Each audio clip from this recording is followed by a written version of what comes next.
Bonjour à tous, je vous invite à vous abonner à cette chaîne, à aimer, à partager, à commenter ces vidéos, c'est très important. C'est une manière de nous soutenir. Merci à vous tous. Bonjour, aujourd'hui pour notre vidéo, j'accueille Jean-Pierre Maronjou, je suis très content de l'avoir dans l'émission. En 2005, vous ouvrez au Qatar un centre de formation au métier du management et vous avez dû vous associer avec un actionnaire majoritaire qatari, on va en parler, qu'on appelle un sponsor, mais l'affaire tourne mal en 2013, vous refusez de lui vendre vos parts pour une somme modique à Jean-Pierre Maronjou. Et puis, pour vous, les ennuis s'enchaînent, compte bloqué, chèque impayé, et vous passez par la case-prison pendant 5 ans, après, bien sûr, avoir pris soin d'exfiltrer votre famille.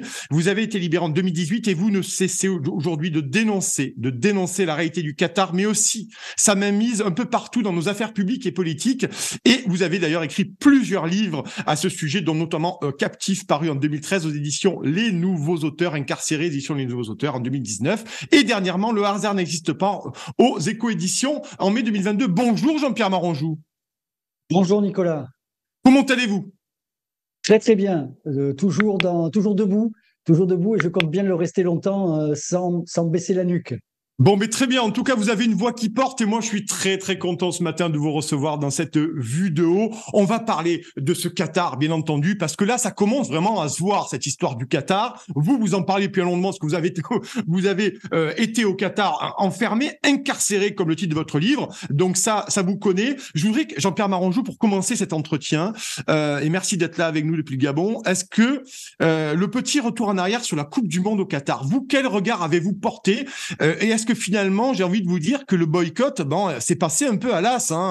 Cette Coupe du Monde au Qatar, elle a eu du retentissement malgré tout. Hein. Tout à fait. Alors, on va certainement parler ensuite de la stratégie qatari, parce que là, les médias prennent des petites bribes de scandales ou d'affaires, mais on oublie que tout ça, c'est un plan qui a été établi en 2009 par Sultan Jassim, des frères musulmans, à l'époque de la scission entre les frères musulmans. Mais on en reviendra. Pour la Coupe du Monde, tout le monde sait aujourd'hui que la Coupe du Monde a été achetée par le Qatar. Les affaires de corruption se multiplient. J'avais dit en mon temps qu'on connaîtra la réalité après la Coupe du Monde. Les médias se font tout petits. Personne n'a parlé des morts des travailleurs qui gisaient sous les pelouses ensanglantées de cette Coupe du Monde. Tout ce qu'on a retenu, c'était l'imbroglio Messi, Mbappé et autres. Voilà. Il fallait que Messi gagne cette Coupe du Monde. Et j'ai aujourd'hui beaucoup de recul et je me demande jusqu'à quel point la vérité sportive a été respectée dans cette Coupe du Monde. Mais enfin, avec le Qatar, il n'y a plus rien qui m'étonne. C'est pas tellement parce qu'ils sont foncièrement mauvais. C'est simplement, ils vivent dans un état moyenâgeux.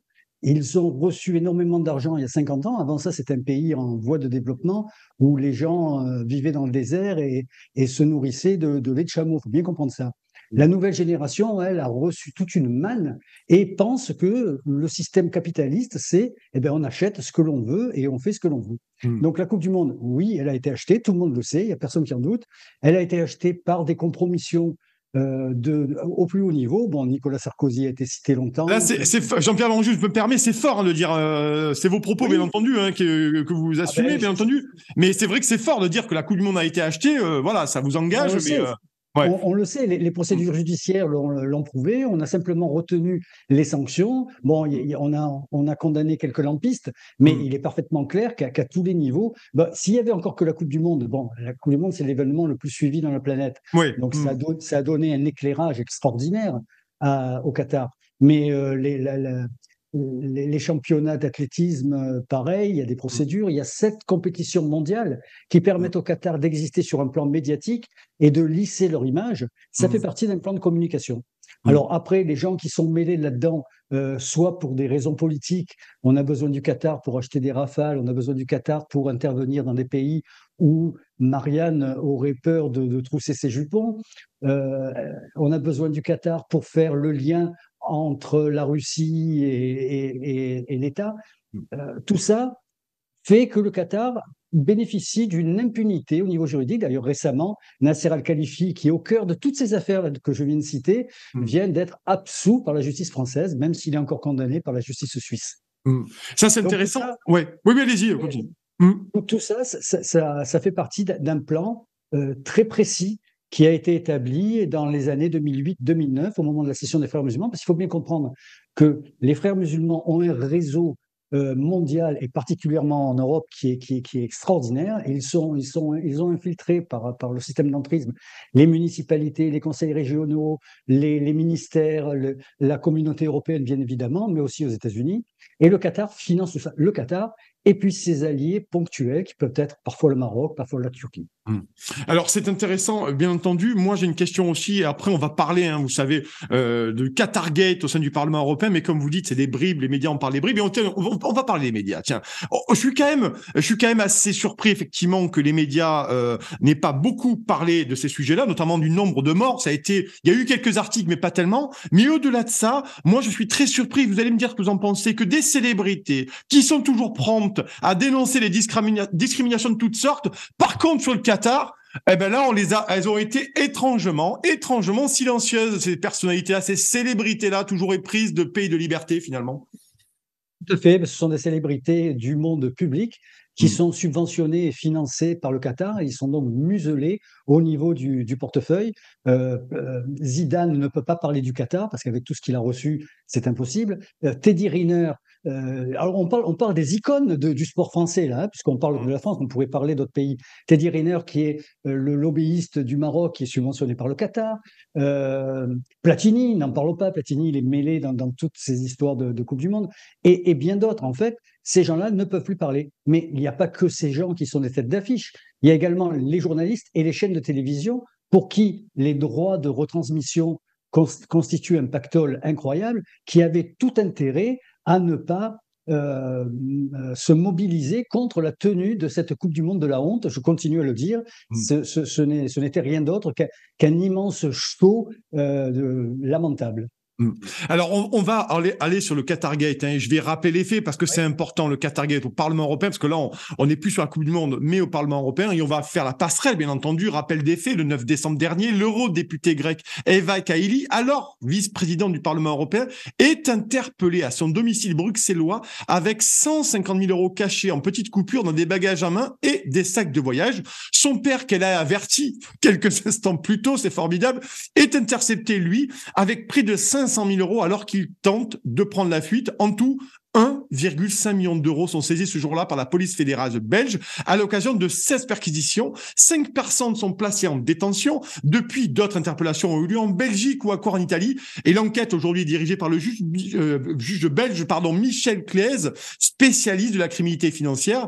Mais vraiment, ce scandale, il a révélé un réseau plus large, avait la mise en cause de nombreuses personnalités, de plusieurs eurodéputés, d'assistants parlementaires et ainsi qu'un représentant de la Confédération syndicale internationale, Luca Vincentini. Finalement, c'est une énorme affaire. Est-ce que vous, franchement, Jean-Pierre Maranjou, est-ce que ça vous a surpris ? Je connais votre réponse à moitié, mais cette ampleur, concrètement.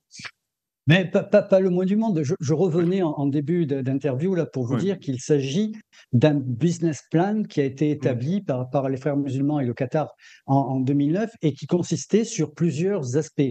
Donc la communication, donc on l'a vu, le sport bien évidemment, les médias avec l'achat du groupe Lagardère. Il faut comprendre qu'aujourd'hui le Qatar peut influer sur 75% des médias français. C'est pas rien. Oui. Ensuite, il y avait bien évidemment tout ce qui est politique. Alors, politique, c'est les ministères, c'est se rapprocher des ministres, se rapprocher des conseillers de cabinet, et puis bien évidemment l'Europe qui aujourd'hui dirige les pays qui en sont membres, y compris la France. Une loi européenne est supérieure au niveau hiérarchie à la Constitution française, et c'est le cas pour d'autres pays. Donc on s'aperçoit très vite que c'est Bruxelles qui permet d'influer sur les lois nationales. À partir de là, Bruxelles, je ne sais pas si vous avez l'occasion d'y aller, moi ça m'est arrivé à plusieurs fois, c'est un nid de lobbyistes. Alors le lobbying, on peut dire tout ce qu'on veut, mais aujourd'hui à Bruxelles, il existe, tenez-vous bien, 40 lobbyistes pour un député européen.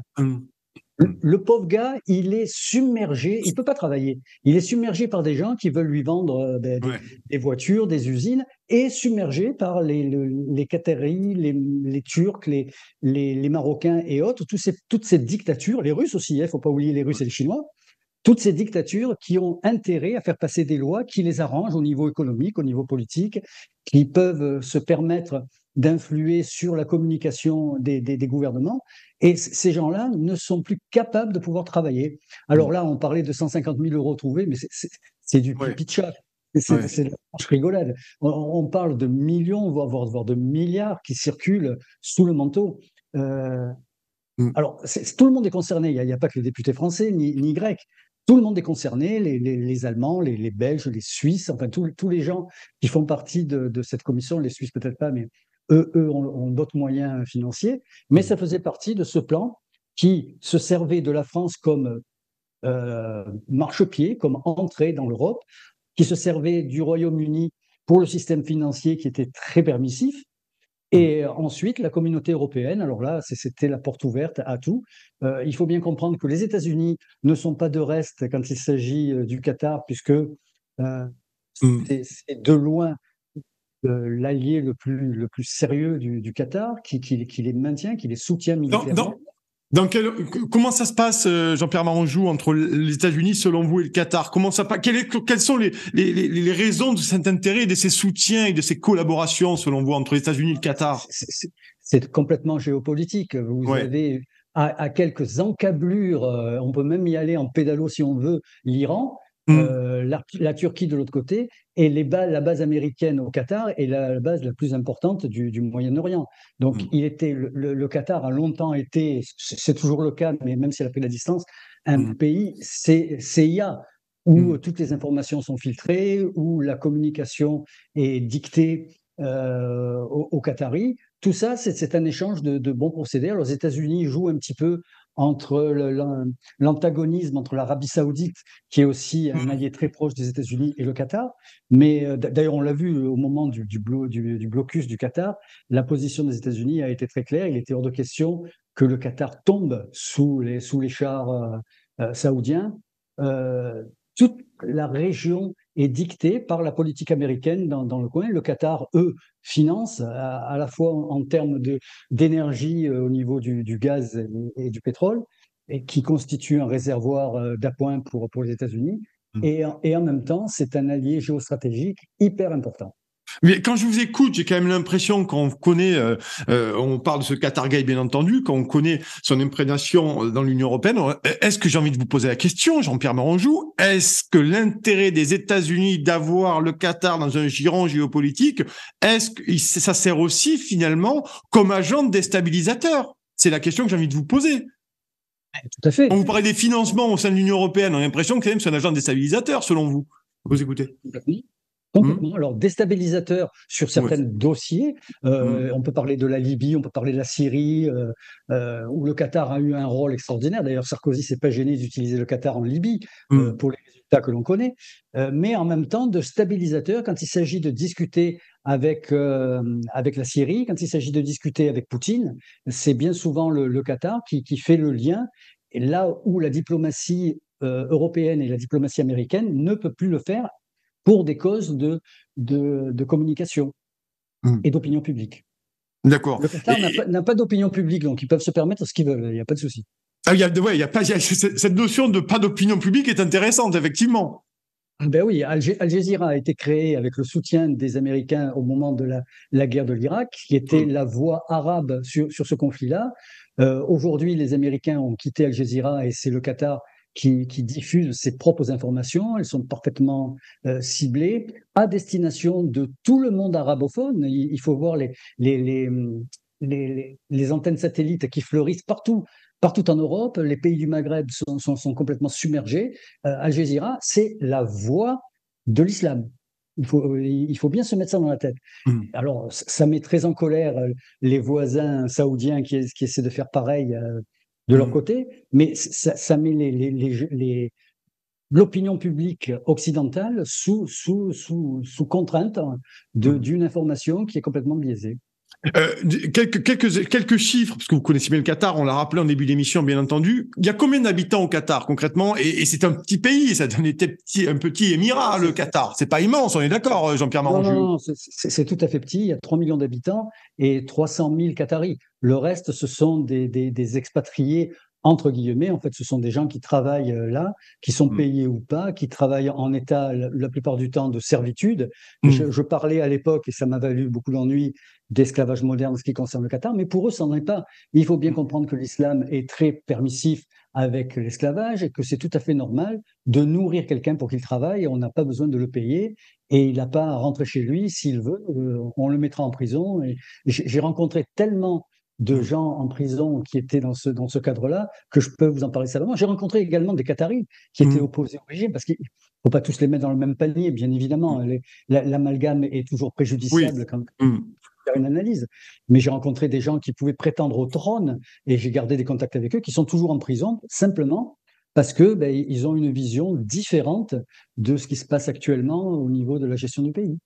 Allez, on va continuer, bien sûr, à en parler de ça. Merci Jean-Pierre Marangeau d'être là. Hein. Vous êtes ingénieur, entrepreneur, conférencier, écrivain. Vous avez été emprisonné au Qatar pendant 5 ans, bien sûr, sans procès.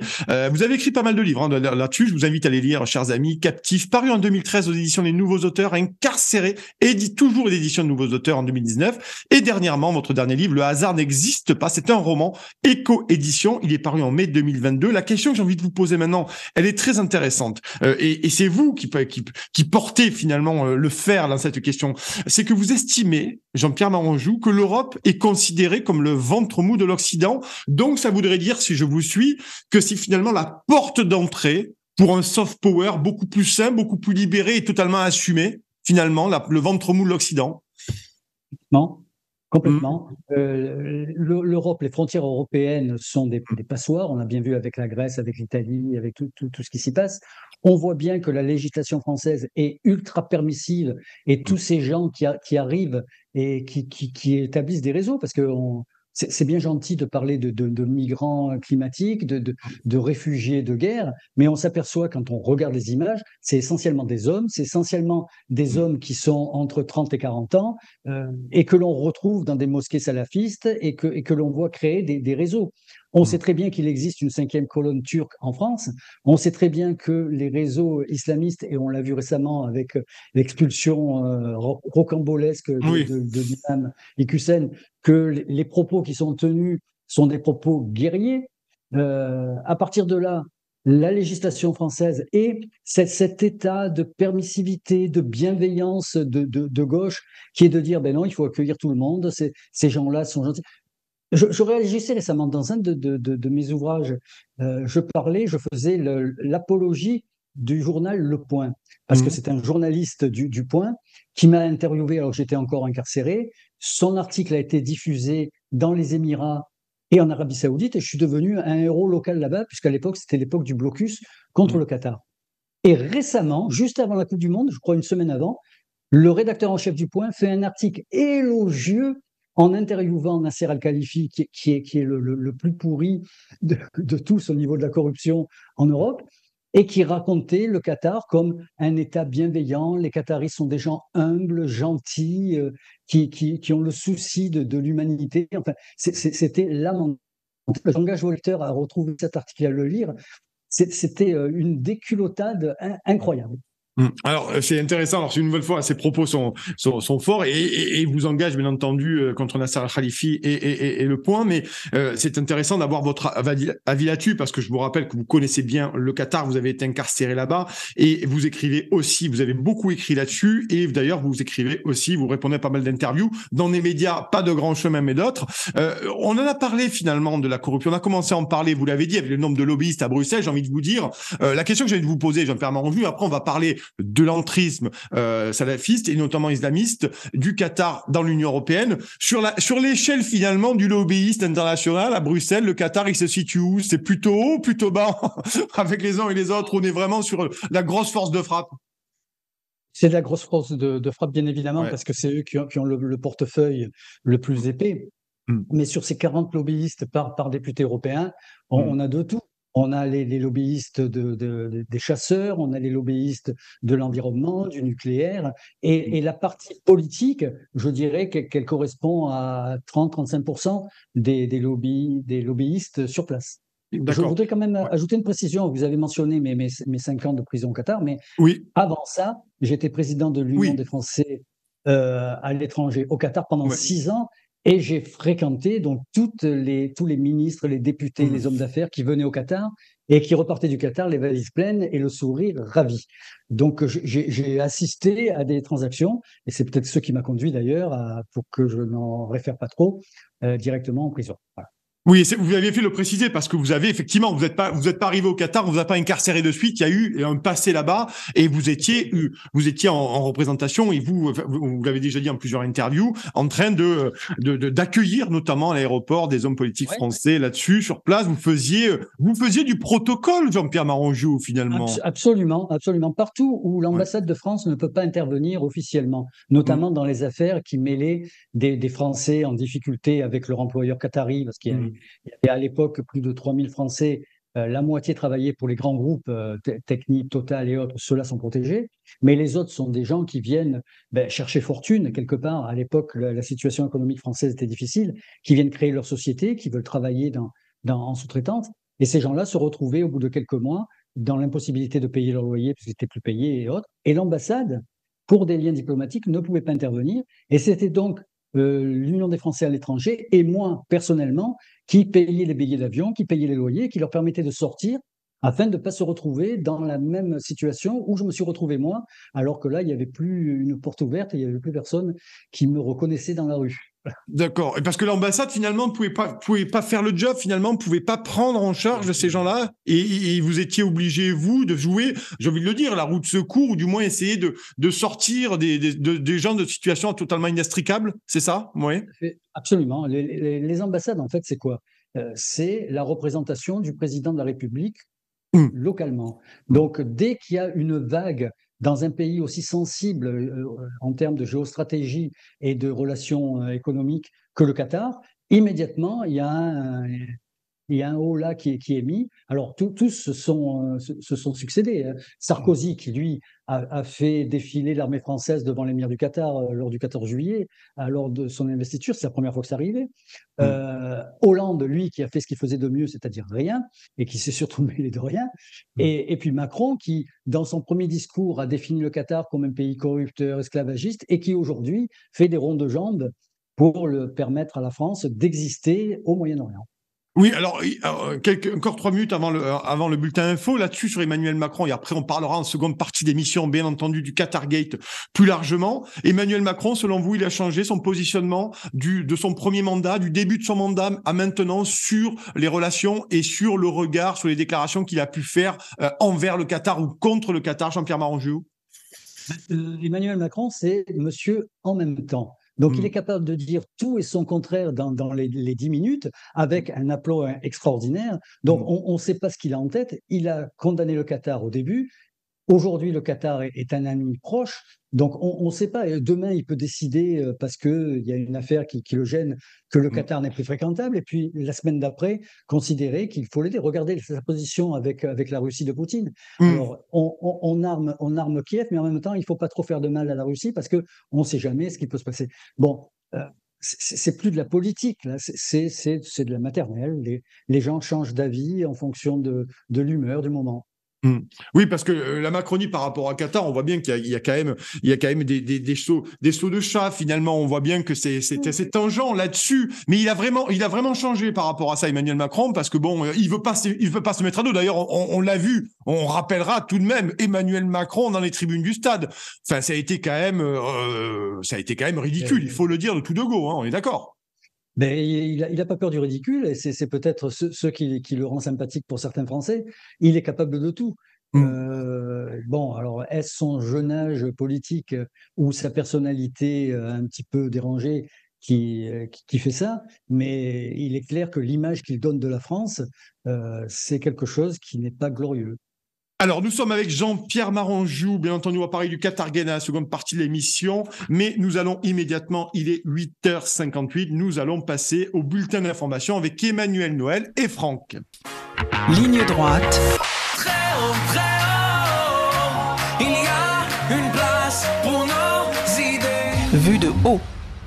Allez, pour celles qui nous rejoignent, nous sommes dans la vue de haut. Je reçois aujourd'hui, chers amis, Jean-Pierre Maranjou, ingénieur, entrepreneur, conférencier, écrivain, emprisonné pendant plus de 5 ans, sans procès au Qatar, auteur de Captif, paru en 2013 aux aux éditions Les Nouveaux Auteurs, auteur d'Incarcéré aussi, édition Les Nouveaux Auteurs en 2019, et dernièrement le roman Le hasard n'existe pas chez Éco-Édition en mai 2022. On parle bien entendu avec Jean-Pierre Maronjou du Qatargate, on a parlé de la Coupe du Monde au Qatar, hein. Jean-Pierre Maronjou nous a donné son sentiment là-dessus, son analyse aussi, puisque vous connaissez bien le Qatar. Et maintenant, j'aimerais qu'on aille plus en avant dans cette deuxième partie de l'émission vidéo sur finalement le Qatargate notamment, et qu'on comprenne aussi pourquoi. Et la première question que j'ai envie de vous poser, Jean-Pierre Maronjou, c'est est-ce qu'il y a une complicité idéologique de l'Union européenne, finalement, des instances européennes, avec le Qatar en faisant leur promo, finalement, cet entrisme. On a vu notamment il y a quelques semaines des publicités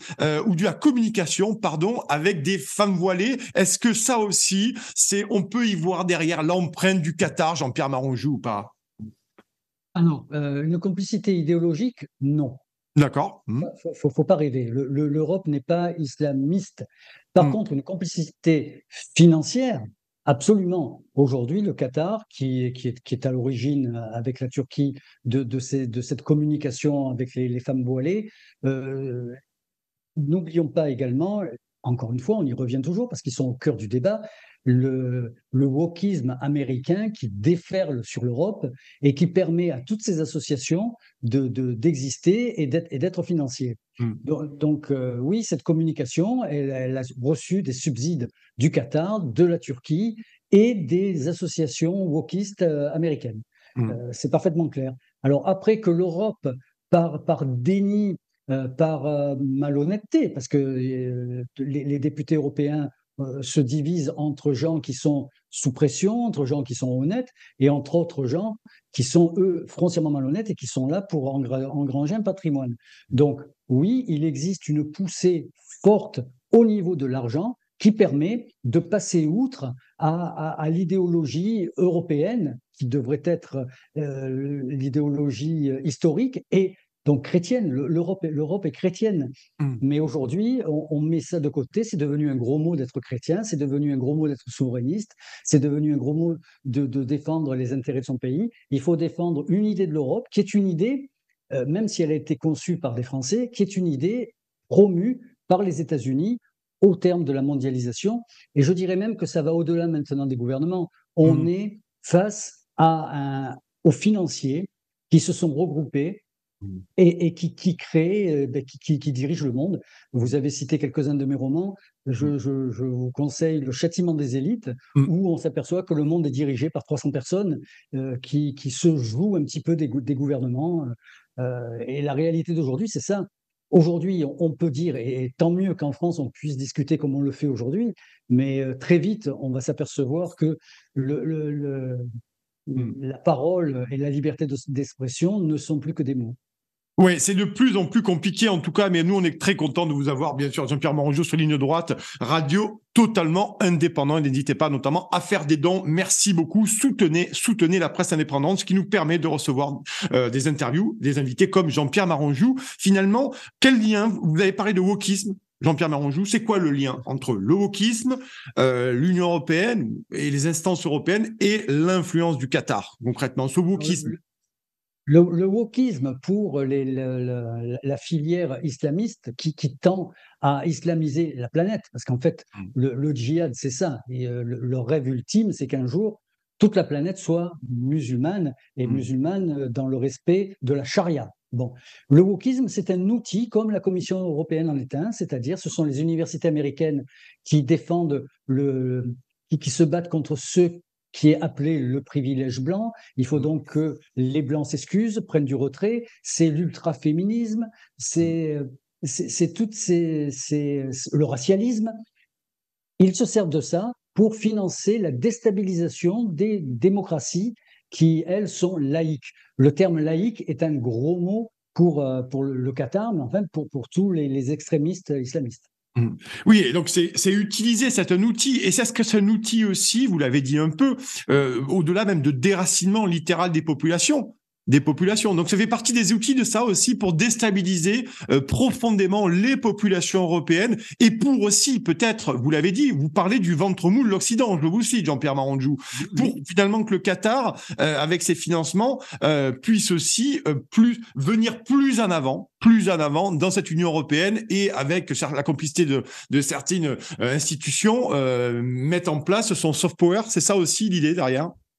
Ben, complètement. Quand on regarde aujourd'hui la liste des acquisitions du Qatar, tous azimuts, si on ne parle que de la France, ça devient difficile de d'émettre le moindre mot contre le Qatar. Ça devient difficile de parler de droits de l'homme, puisque les droits de l'homme ont été complètement détournés par le wokisme, puisqu'on y revient. Aujourd'hui, les droits de l'homme sont les droits d'une certaine partie de la population qui, historiquement, a été malmenée par les colonisations et autres. Bon, là, on peut beaucoup en discuter parce que la colonisation n'a pas eu que des effets pervers, bien au contraire. L'esclavage qui est prôné par le wokisme, et c'était un esclavage d'abord inventé par l'Empire ottoman, c'est-à-dire arabo-musulman. C'était également une autoroute à 2 voies qui permettait à certaines familles africaines de vendre leurs propres tribus à des commerçants. Ça n'a jamais été une histoire étatique. Donc tout ça permet au Qatar de s'implanter de plus en plus profondément. Quand on regarde le nombre de conseillers municipaux dans les petites mairies, on ne parle plus de grandes villes, hein. On parle de villes de moyenne importance qui sont au conseil municipal. C'est impressionnant, il suffit de regarder les photos et vous voyez des conseils d'administration entièrement voilés, et puis des gens qui se disent des musulmans modérés. D'abord, ça n'existe pas. On est soit musulman et on respecte le Coran et la charia, ou on ne l'est pas. Bon, les musulmans modérés devraient créer leur propre religion de leur côté, parce que bon, il y a des belles choses qui sont dites dans le Coran, hein. Mais ça reste un ouvrage de guerre qui avait été écrit à l'époque pour mobiliser les troupes. Alors, il y a une question aussi que j'aimerais qu'on aborde. On a un peu parlé, mais je voudrais qu'on aille plus en avant là-dessus. Finalement, vous expliquez aussi que les politiques de mondialisation de l'ultralibéralisme occidental ne soient plus en mesure d'endiguer la vague islamiste. Pourquoi, finalement? C'est intéressant, finalement, cette idée de la mondialisation qui aurait pu être un rempart. Et pourquoi ça l'est plus aujourd'hui? Ça l'est plus parce que la mondialisation marche sur 2 jambes. L'idéologie d'une part et l'économie de l'autre. À partir du moment où l'économie est maintenue par l'énergie, le gaz, le pétrole, c'est-à-dire que l'on a une jambe qui est complètement dans les pays producteurs. Et les pays producteurs, si on accepte la Russie, qui est une dictature, et si l'on accepte les États-Unis, qui est une autre forme de dictature, c'est les pays musulmans. Et ces pays musulmans, eux, n'ont que de cesse de faire grossir leur part de marché et de contrôler en fait la planète dans un seul esprit. Il faut bien comprendre. Eux, ils sont cohérents en fait, hein. C'est l'islamisation du monde. Voilà. Point à la ligne.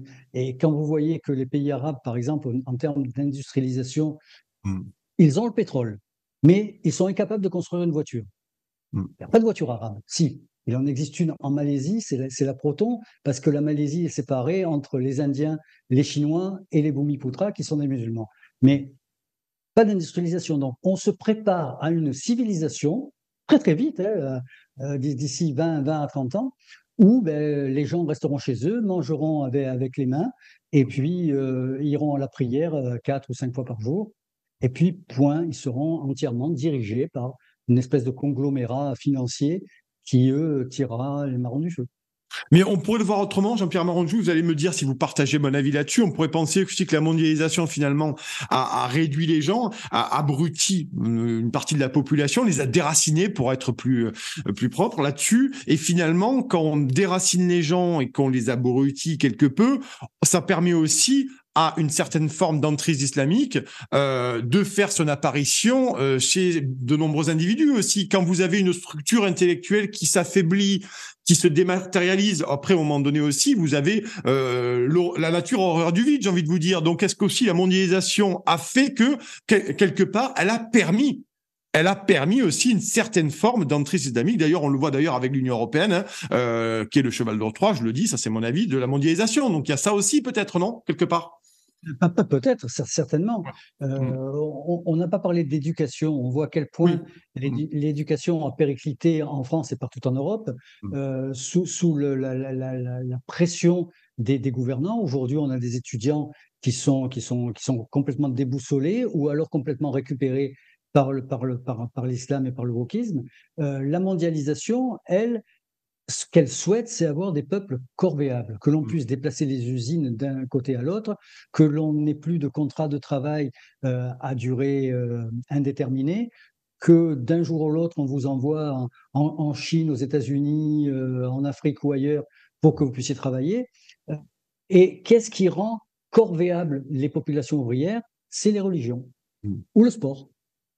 Oui, donc c'est d'ailleurs peut-être pour ça que le Qatar a récupéré la Coupe du Monde, non? Finalement, si on revient au CJ du début de la vidéo. Tout est lié. Quand je vous dis que c'est une stratégie pensée depuis longtemps par des idéologues brillants d'ailleurs, hein, il faut pas. On a quelque part en France ce côté gaulois qui est de dénaturer un petit peu les autres cultures et de dire ils sont un petit peu neuneux. Non, on a affaire à des gens, d'ailleurs ils ont une histoire, hein, à des intellectuels, des scientifiques qui sont brillants, mais ils mettent toutes leurs compétences au service d'une religion. Et cette religion, elle n'est pas compatible avec la démocratie occidentale. Et quand vous voyez le Parlement européen et la Commission européenne notamment, où on est en train de parler, de faire la lumière sur tout ça, on joue de la transparence, il faut absolument que tout soit transparent, il faut arrêter les lobbies, il faut arrêter tout ça. Vous y croyez quand vous nous dépeignez le tableau que vous dépeignez du lobby qatari? On a envie de dire que finalement, quand on vous écoute, Jean-Pierre Maranjou, ce matin, 21 février, on perd un peu espoir qu'il n'y ait plus un nouveau Qatargate dans les prochains jours ou dans les prochains mois. On va découvrir l'ampleur du Qatargate dans les prochains jours, les prochaines semaines. On va découvrir le Turkeygate également. On va découvrir le Maroccogate. Et le problème, c'est que les politiques aujourd'hui sont complètement hors sol. Ils ont perdu le lien avec la réalité de la rue, avec les populations qu'ils sont censés administrer. Donc tout est permis. Comme je vous le disais, vous rentrez dans votre bureau à Bruxelles parce que vous êtes un député européen, vous avez des dossiers à traiter et vous ne pouvez pas le faire. Alors qu'est-ce que vous faites? Eh bien, vous asseyez, vous buvez des cafés, vous buvez des coups, vous acceptez des Rolex et puis c'est fini. Votre rôle n'existe plus. Vous pensez que le niveau de lobbyisme, là c'est même plus de lobbyisme, je viens de vous dire que c'est de la corruption concrètement, quand on vous entend parler, vous pensez que c'est à ce point concrètement à Bruxelles, on sait qu'il y a énormément de lobbyisme, mais ça voudrait dire qu'il y a le Qatar, vous avez parlé de la Turquie, vous avez parlé de la Russie, finalement ça dépeint un tableau où les députés eux-mêmes n'ont plus la main sur absolument rien et tout ça, et le conflit, le champ de bataille d'intérêts bien supérieur, qui va d'ailleurs à l'encontre de l'intérêt des peuples européens, me semble-t-il aussi. Alors, tout à fait. J'ai aussi passé pas mal de temps en Thaïlande. En Thaïlande, ils ont un recul avec la corruption qui est intéressant. Le mot corruption, il a 7 significations, donc 5 ne sont pas très graves. Alors, récemment, il y a la Cour de justice française a décrété que octroyer une montre de 40 000 € ne faisait pas partie de la corruption.